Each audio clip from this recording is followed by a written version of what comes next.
अस्सलाम वालेकुम वरहमतुल्लाहि वबरकातुहू। Welcome to my new video. उम्मीद है कि आप सब लोग खैरियत से होंगे। तो आज की वीडियो में मैं आपको बताऊंगा जब एडमिशन कंफर्म हो तो उसके बाद आपने क्या करना है। बेसिकली कल जो मैंने वीडियो बनाई थी उसमें मैंने बताया था कि एडमिशन लिया कैसे जाता है, तो उसके बारे से मैं दो चीज़ें आपको क्लियर करता चलूँ। एक तो ये कि जब आपने एडमिशन लेना है तो आपने किन किन चीज़ों को मद्देनजर रखना है, और दूसरा जो कल की वीडियो थी वो काफ़ी फास्ट थी, तो उसके बारे से मैंने आपको बतानी है कि फास्ट बनाने का मकसद यही था कि वीडियो को मैंने सिर्फ आपको बेसिक चीज़ें उसमें बताई थी जो कि आप कैसे अप्लाई कर सकते हैं। बाकी वो उसमें कोई खास कॉम्प्लिकेशन नहीं है कि आपने कैसे, इसलिए थोड़ी सी फास्ट वीडियो कर दी थी कि आपका टाइम भी बच सके। और दूसरी चीज़ एडमिशन के वाले से, तो वो पहले जब भी आपने किसी भी यूनिवर्सिटी में एडमिशन लेना होता है तो आपने पहले चीज़ें चेक करनी होती हैं कि एडमिशन यूनिवर्सिटी की एक्सेप्टेंस रेट कितनी है, उसके अलावा यूनिवर्सिटी की रैंकिंग क्या है। तो ये काफ़ी चीज़ें जो आपने मद्देनजर रखें, क्योंकि बेसिकली आपको एडमिशन के बाद वीज़ा भी तो चाहिए ना, वो आप इंटरव्यू देने जाएंगे तो उसमें भी काफ़ी चीज़ों को मद्देनजर रखा जाता है। आज की वीडियो बेसिकली जो है इसमें ये बताऊँगा कि आपने एडमिशन लेने के बाद नेक्स्ट प्रोसेस में क्या चीज़ें करनी है। तो एडमिशन जैसे आपका होगा तो आपको यूनिवर्सिटी ईमेल में आपका I-20 जारी कर देगी। तो जैसे आपको I-20 मिलेगा तो उसके बाद आपने नेक्स्ट करना है सेविस फ़ी पे करनी है। तो उसकी अमाउंट है $350। पाकिस्तान से जहाँ मर्जी से भी आपने अप्लाई करना है उसके लिए सेम ही है। तो वो आपने पे करनी है। कैसे आपने पे करनी है, उसके लिए क्या क्या चीज़ें रिक्वायर्ड होंगी। तो चलते हैं स्क्रीन की तरफ, वहाँ पे मैं आपको बताता हूँ कि इसका A to Z प्रोसेस। यहाँ मैं गूगल पे सेविस फ़ी लिख के ओपन कर लिया है। तो यहाँ पे सबसे पहले इसको I-901 फॉर्म के तौर पे भी जाना जाता है। तो सेविस फ़ी पे क्लिक करना है आपने। इसके साथ नेक्स्ट ये आपको ऑप्शन नज़र आ जाएगा फ़ीस पे करने का, और दूसरा चेक स्टेटस जब आप फ़ीस पे कर लेंगे।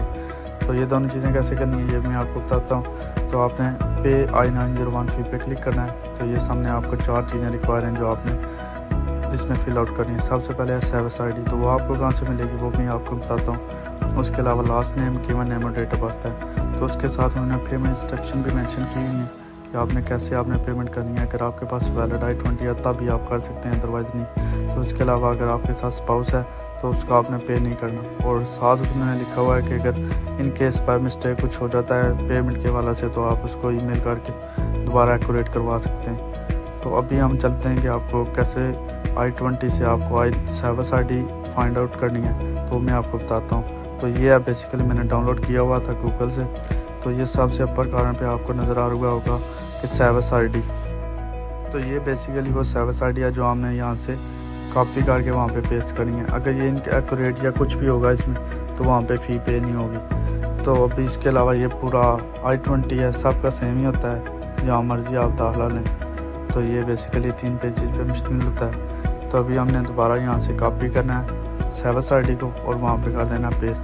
तो दोबारा मैं आपको बता रहा हूँ कि अगर आपके पास जब I-20 आएगा तो आपने यहाँ से कॉपी करके, तो यहाँ पे मैं आपको पेस्ट करके दिखाता हूँ। ये मैंने कॉपी पेस्ट किया, उसके साथ मैं अपना लास्ट नेम लिख देता हूँ और नेक्स्ट मैंने गिवन नेम अपना लिख देता हूँ। तो डेट ऑफ बर्थ जो आपने इनमें से अगर आपने चारों में से कोई भी चीज़ गलत हुई तो वो ये सेविस फ़ी पे नहीं कर सकेंगे।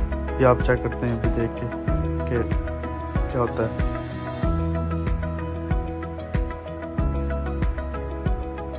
तो जैसे देखा आपने मैंने क्लिक किया तो उन्होंने कहा कि आपकी जो इन्फॉर्मेशन है वो गलत है। तो आप इसके लिए does not match the information on your form I-20, because मैंने गलत इन्फॉर्मेशन वहाँ पे डायल की थी तो इसलिए ये एरर दे रहा है। तो जब आप ये आपके पास I-20 होगा तो आपने अपनी एक्यूरेट सारी चीज़ें जैसे ही आपने कंफर्म करनी है तो सबमिट कर दें the information on your form I-20, because मैंने गलत इन्फॉर्मेशन वहाँ पे डायल की थी तो इसलिए ये एरर दे रहा है। तो जब आप ये आपके पास I-20 होगा तो आपने अपनी एक्यूरेट सारी चीज़ें जैसे ही आपने कंफर्म करनी है तो सबमिट कर देना है। उसके बाद आपको यहाँ पे साइड पे शो हो रहा चेक I-901 स्टेटस। तो जैसे आपको यहाँ से कंफर्म होगा तो उसके बाद आप यहाँ पे जाके अपनी सेविस ID, लास्ट नेम और डेट ऑफ बर्थ इंटर करके तो आप उसको भी चेक कर सकते हैं।